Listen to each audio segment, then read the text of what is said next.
This tradition in China is at least 2,500 years old. It has Taoist, Buddhist, and Confucian roots. The Taoist roots, I would say, are the strongest. It's a very broad tradition. It ranges from what we would call meditation, which is nowadays in China often called sitting Qigong, right through to smashing bricks over your head. So it's a pretty enormous range of practices. And it's practiced for different reasons, for spiritual connection or transcendence, for achieving immortality, maintaining health, curing disease, lengthening life, developing martial and sporting skill. This is a scroll found in a Chinese tomb dating from the 2nd century BC of people performing various kinds of Qigong. This is the Yellow Emperor's Classic, the Bible of Chinese medicine, which relates the external physical body to the internal organs in an important way, with these quite acerbic observations, which should serve as an inspiration or a wake-up call to us. As for the back, it's the palace of that which is in the chest. That means the lung and heart. When the back is curved and the shoulders drop, the palace will soon be destroyed. As for the lower back, it's the palace of the kidneys. When a person is unable to turn the waist and sway, his kidneys will soon be worn out. As for the knees, they're the palace of the sinews. When a person can't freely bend and stretch and needs a stick to walk, his sinews will soon be worn out. As for the bones, they're the palace of the marrow. When a person can't stand for long and while walking staggers back and forth, his bones will soon be worn out. Those who are able to maintain strength, they live. Those who fail to maintain strength, they die. So it's pretty clear. That's why still in China, you go out, in Hong Kong, in China, you go out in the early morning and you see over China millions of old people doing things to maintain muscular strength. It used to be all Tai Chi and Qigong. They, for political reasons, they've had a checkered history, fell out of power, fell out of prominence.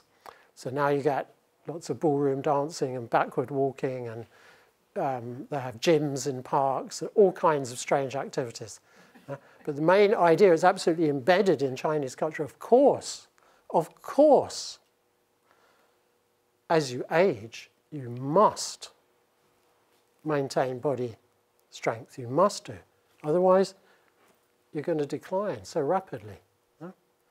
I once heard a gerontologist, Western medicine gerontologist, on the radio a few years back say, what we used to think were diseases of aging, we now understand are diseases of inactivity.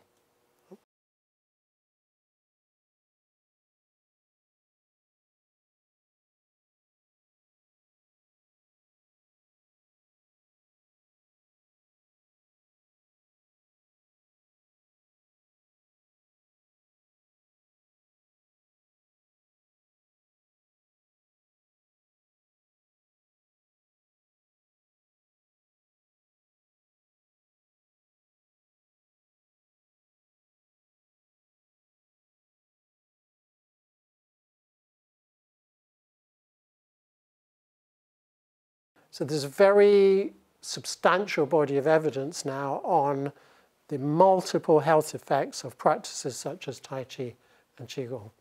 So I want to look at 5 core principles of this practice: integrating body, breath, and mind, integrating yin and yang, stopping before completion, free flow, and heaven, earth, and human. So integrating body, breath, and mind, 4 factors: awareness and alignment, harnessing the mind to treat disease, proper breathing, and meditation. This is a lovely old Taoist classic, little known, from the 4th century BC, When your body is not aligned, the inner power will not come. When you're not tranquil within, your mind will not be well ordered. Align your body, assist the inner power, then it will gradually come on its own. Awareness and alignment, we talked about a lot of these desirable qualities. The mind is still and absorbed in the body and in the practice. There's awareness of breathing, of posture and of movement. Good proprioception, softening and relaxation, groundedness with strength, and so on. It's very much within the Qigong tradition that you can use the mind, mental activity, to heal the body by focusing on areas of the body that hurt, sometimes by repetition of words or phrases. The Chinese are very fond of, for example, standing meditation, where they're repeating things like, I am calm, I am healthy, and I am beautiful. Every day I get younger, you know, kinds of things like that.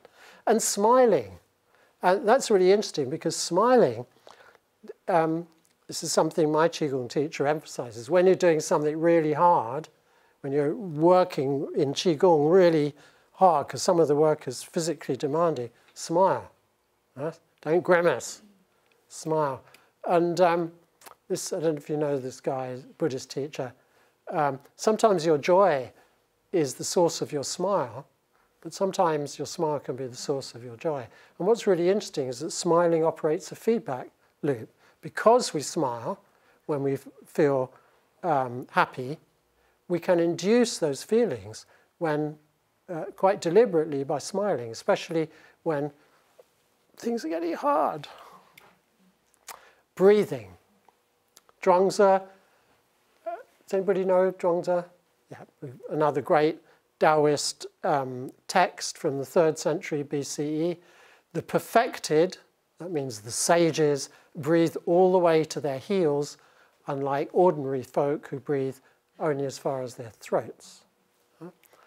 So breathing is a really important part of Qigong practice. The aim is for the breath to be slow, to be long, never forced into long breath, encouraged. We encourage and train our breathing without tension or effort to be slow, to be deep, to be long, and to go right down to pack the lower back and sides and deep inside the belly. This is Qigong breathing. The chest is quiet. The chest doesn't inflate. Chest is quiet and still, and the breathing goes down. And we know now that this type of breathing stimulates what's called the vagus nerve. The vagus nerve connects a lot of the internal organs to the brain, and it enhances parasympathetic activity. So I'll just briefly, in case you've forgotten your school biology lessons, we have an autonomic nervous system which is divided into two parts, a yang part and a yin part. Yes? We have a sympathetic part which is called fight or flight response. So whenever we're threatened, we bang into the sympathetic state. Yeah? All kinds of physiological changes occur in the body. I'm ready to fight or to run. Okay? And the parasympathetic state is the opposite state. It's called the rest and relax state. Yes? And that's when we're feeling chilled. And what a lot of people nowadays in the modern world, it is argued, and I think there's evidence for it, a lot of people live in the stressed parasympathetic state a lot of the time. So when we do this slow, deep breathing, this promotes and trains the parasympathetic nervous system. So even in the midst of effort, and even in the midst of demand, we maintain quietness and calmness internally, and slow, deep breathing. The effect of mental calmness in the midst of effort And slow, deep breathing is to develop a really effective parasympathetic nervous system. Rest and relax, chilled nervous system. What does that mean in daily life? It means we spend more of our time walking around relaxed. And when we do need, as we will do in life, to kick into the fight or flight mode, we only stay in it as long as necessary. And we very quickly revert back. And also, we don't jump into it too quickly, because what happens if you jump too quickly into the sympathetic fight and flight? You don't see things clearly. You don't see what's going on. Imagine being in a very dangerous situation and still having a few seconds to assess it and realize, if I'm going to flee, where's the best place to flee to? If I have to fight, how am I going to go about it? So this is a trained parasympathetic nervous system which does us no end of good. Breathing also lowers yang. This is a Chinese medicine concept. As human beings age, we find that a design fault in the human body starts to manifest more and more strongly. And that's that the energy of the body accumulates, goes up and accumulates above. So we get, as we age, we get dizziness, too much energy up, we get high blood pressure, we get strokes, all kinds of problems. And the energy abandons the lower body. Our legs become weak, our feet become weak, we lose connection with the earth, our balance suffers, we get an imbalanced body. You understand that? So we want to root downwards. And there's lots of ways of rooting downwards. We root downwards physically in the way that we stand and the way that we move, but breathing helps take the chi down and is part of rooting and taking all this energy back down the body. That's what happens when yang rises too much. But it doesn't only have a physical effect, it has an effect on the mind, which I've described. This slow, deep breathing roots the mind and the emotions. Can you understand the idea? You have in Chinese medicine this idea that the kidneys down below hold the energy of the heart. Kidneys are water, heart is fire. The tendency of heart fire is to blaze. And when heart fire blazes, we get anxious, we get nervous, we get sleep problems. So we need to cool and calm the fire of the heart. And this is done through rooting, through taking the breath down. It's partially done by taking the breath down. And this is why increasingly in Western medicine they advise slow abdominal breathing for anxiety, nervousness, insomnia, and so on. The final part of integrating body and mind is the meditation aspect. And meditation, let's call it mindfulness, the buzzword, is as we practice, part of our intention is for our mind to be fully absorbed in the practice. Not roaming around thinking about past and future, fully present and absorbed in the body and the breath. So this is a form of meditation. And what we know now about meditation is it has physical effects on the brain. The brain is now understood to be what's called plastic.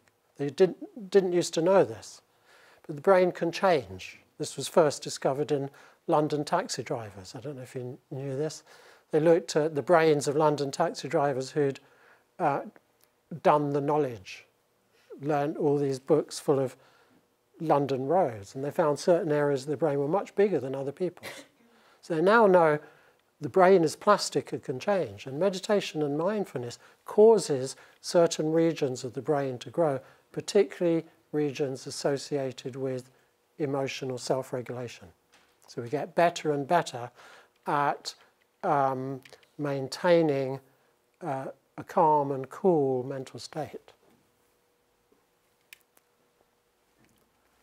I like this. The cool eye discerns men's character. The cool ear hears the intent in their speech. Cool emotions plumb others' feelings. The cool mind penetrates everything. Integrating yin and yang. Yin-yang, this very, very simple idea that the universe operates with the polarities of yin and yang, for me, is the single most profound idea that I've come across in my life. It's been a vital part of my understanding of so many things for so many years now. And one of the joys of this internal practice for me is the way that it works with yin-yang in a number of ways. I've talked about this. This was actually a video of me standing in Qigong posture. I said, here, this is yin and yang. In all stillness, which is yin, there must be movement, which is yang. So as we stand in this quiet posture, we're looking for free, smooth, internal flow. Yeah? And the opposite, in all movement, there must be stillness. And so, although the body's moving, the mind is quiet and still, and deep in the core of our body is stillness. Like they say that however big the storm is whipping up the waves in the sea, just a couple of meters down, or a few meters down, the sea is calm and still. So we hold this internal stillness even though we're moving the body. So this is one way of integrating yin and yang. Another way of integrating yin and yang is balancing strength and softness. This quotation, the yang energy in people is firm and strong, but firmness without restraint turns into aggressiveness, like fire rising. Yin energy is flexible. Flexibility without support becomes too weak, like water descending. So in our practice, we need to combine strength and vigor with softness. We don't want to be too soft, and we don't want to be too strong or aggressive. That creates tension. So even when you're doing hard physical practice, yoga, qigong, bagua, you have to maintain quietness and softness. I just want to say a word about this, internal and external. Internal is yin, external is yang, in relation to our mental states. If we practice the internal style, that includes most yoga, perhaps not the most vigorous forms of yoga, a lot of qigong, a lot of tai chi. It's very easy, it's desirable to have internal awareness. We're aware of our body. We're aware of our breath. Yes? We're fully absorbed. But what's the risk of that? Huh? We turn inwards too much. Huh? We become excessively inwardly absorbed, and we forget about the universe that we live in. Huh? So it's pointed out in Chinese Qigong textbooks that people who are depressed shouldn't do too much internal practice, because you just increase that internal obsession. People who are depressed, particularly if they're severely depressed, should dance and run and play basketball and swim in the sea. They do more external. So if we want to really integrate yin and yang in our practice, we have to both be able to be fully internally absorbed and also able to be externally aware. And this is actually one of the advantages of Qigong particularly, because traditionally it's practiced outdoors wherever possible. So we practice next to trees, near rivers, near the sea. We practice in nature, and a lot of people who've done Qigong know that a lot of the movements mirror natural phenomena. We stand like a tree. Yes? We fly like a bird. Yes? We practice animal forms. We become tigers. We become cranes. We become bears and deer. We imitate clouds. We play with waves. So this is another really good way of balancing internal and external awareness. And there are other key yin-yang integrations, which I won't talk about, rising and descending, forward and backward, slowness and speed, coiling and uncoiling, inhaling and exhaling. Stopping before completion this is a theme running through the whole health cultivation tradition. So for example, in eating, famous Chinese saying everybody knows, eat to 70%. Don't eat till you're full. In exercise, we've talked about the body should always be exercised, but don't go to extremes. Don't go to the point of exhaustion. So in the internal arts, the internal martial arts, we observe this rule of stopping before completion. For example, when we extend the arm, we lengthen through the arm to about there, to about 80% of potential lengthening. We don't do that. We don't lock the joint. As far as the knees are concerned, we rise and fall. We never rise fully through the legs and lock the knee joint. Yes? There are various reasons for this. One idea, and I meant to bring stacks of rubber bands so we could practice stretching a rubber band to a point that feels natural, and you can easily feel there's a point beyond that where you're stretching too much. It's the same with the body. And the idea is that when we lock and when we extend fully, then that causes stagnation. Yes? When we coil and uncoil, that encourages free flow. Free flow I've talked about. I won't say more now. I'd like to leave time for questions.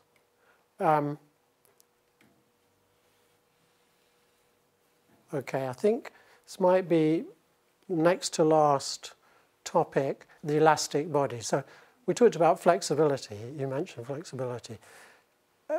I think the term I would like to use is elasticity. Okay? So you have this ancient idea in the Chinese medicine tradition of the channels, the meridians of the body. Has everybody heard, if you're not acupuncturist, you might have heard of the idea of these kind of flows, lines through the body. And what do they say about them in the Chinese tradition? Well, what do they say about the meridians? They connect the bottom of the body to the top of the body, the very tip of the toe to the top of the head, run right through the body. They connect the left and right sides. They connect the exterior of the body to the right deep into the interior of the body. That's why you stimulate a point on the body and it can affect an internal organ. And nobody's ever discovered objectively the existence of meridians or channels. But what we do know, the fascia is an anatomical entity which was ignored for several hundred years. From the time they started cutting open bodies and looking at them, the fascia was the stuff that got in the way of what they thought was really interesting. It was the soft, white, connective tissue that seemed to be everywhere in the body, and you have to get rid of it, cut through it, and then you can see the muscle, and then you can see the organ. And I don't know how it happened, but then at some point, not so long ago, 10 years, 15 years, 20 years perhaps, they suddenly had a rethink, and they thought, what is this stuff? This stuff connects the tip of the toe to the top of the head. It connects the left side of the body to the right side of the body. It connects the outside of the body to the inside of the body. It wraps around every nerve. It wraps around every blood vessel. This is a whole body system through which fluid is transmitted and possibly electrical energy. Okay? And it's described as the biological fabric that holds us together. A healthy body is described as a tensegrity structure. A tensegrity structure, you can get these toys like this, where they actually sell them as kids' toys. They're funny creations of sticks and balls and with rubber running through them. But the basic thing is any part of it that you move, the whole thing moves.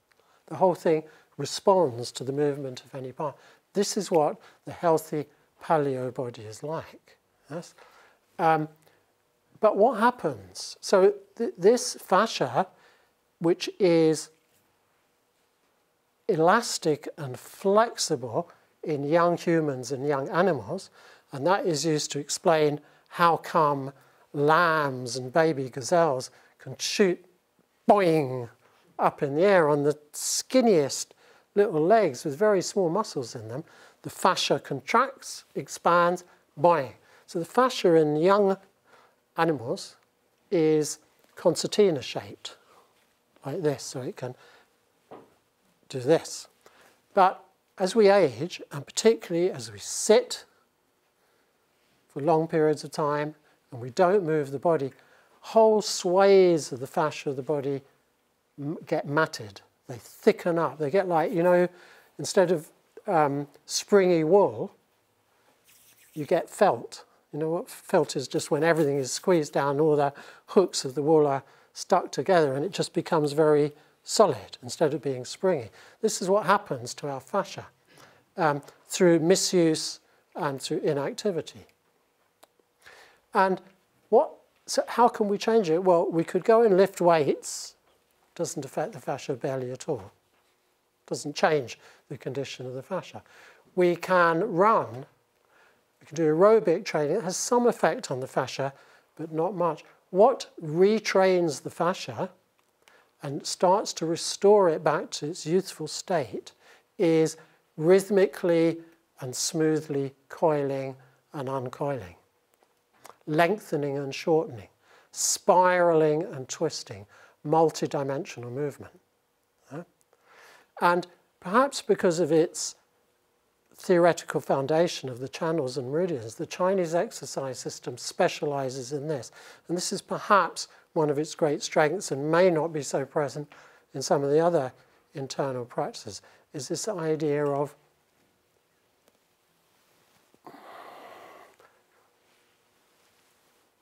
uncoiling and coiling, uncoiling and coiling, not stretching to maximum, rhythmically uncoiling, torquing, twisting, over and over and over and over again. Yeah? For hour after hour, week after week, month after month, and that is considered slowly, slowly, slowly to retrain the fascia, which gets me to a beef of mine, which is, why do so many more people do yoga than do Qigong or Tai Chi? Okay? And I think the answer is, well, one thing is publicity. I mean, you cannot open a newspaper, or particularly a magazine, a women's magazine or a health magazine, without reading the word yoga 50 times. And it might take you a month before you come across the word Qigong. It's partly that, but also because a lot of yoga, not all of it, meets our expectations. We go to our first yoga class, we kind of stretch a lot, you know, in comparison to what we normally do. We really feel we work our body, and we come out and, oh, I really did something. You might go to your first Qigong class and think, what? You know, what? I have to do this for, you know, do this for half an hour? Stuff. It takes time to get it. It takes dedication. It takes daily practice. And with daily practice, as the weeks and months go by, your body starts to respond in very clear and definite ways, but it may not be instant. Because the fascia, it's said in, you know, and these are people who have studied fascia, they say to restore elasticity to the fascia takes 18 months to 2 years. I put that there because it's something I mentioned, story I mentioned in my book. I used to, when I was treating patients, sometimes people would go, well, you know, they come back and say, you told me not to eat, you know, you made a recommendation about diet and I've been doing it for 2 weeks and this disease I've had for 20 years is not better yet. You see. So I'd tell them a story I heard about the American tourist who goes to the Tower of London and sees this beautiful piece of grass. It's an old bowling green. It's absolutely perfect. It's glowing green in the sun. Every blade is just the right length. It's And there's an old man with a roller, and he says, the American sister says, gee, tell me, how do you get a piece of grass to look like this? And the old man says, oh, it's very straightforward, sir. You just water it regularly and roll it every day for 800 years. So finally, this is where I get all wacky. Also yin and yang, between heaven and earth. The Chinese have this saying that it's actually heaven, man and earth, but we'll update that to heaven, human and earth. Earth, solid. Earth is yin. We stand on yin earth. And earth is where we get rootedness and balance, sure-footedness, emotional and physical grounding. We use the word grounding. We're grounded on earth. That's the energy of earth. If you want to get a bit more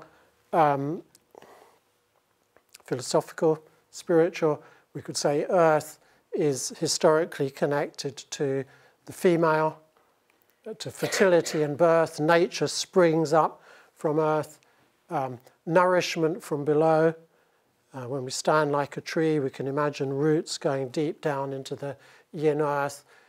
In the kind of religious tradition, you have the pre-Christian, pre-Islamic goddess cults with like the Greek ones where goddesses are worshipped in springs in the woods and caves and tombs. This is Newgrange in Ireland, where the dead body is taken into the womb here, deep into the womb of the earth to be ready to be reborn again. And of course, what's below is also the source of our deepest unconscious, and was demonized certainly in the Christian, I think possibly it's fair to say in the Judeo-Christian or in the monotheistic traditions, as the underworld, hell, where the devil lives. Yes? Because the earth is matter. Matter and mater, mother, have the same root. Yes? So matter, physicality, is associated in some of the monotheistic traditions with gross, sinful flesh. And so what is below, what is dark, has been turned into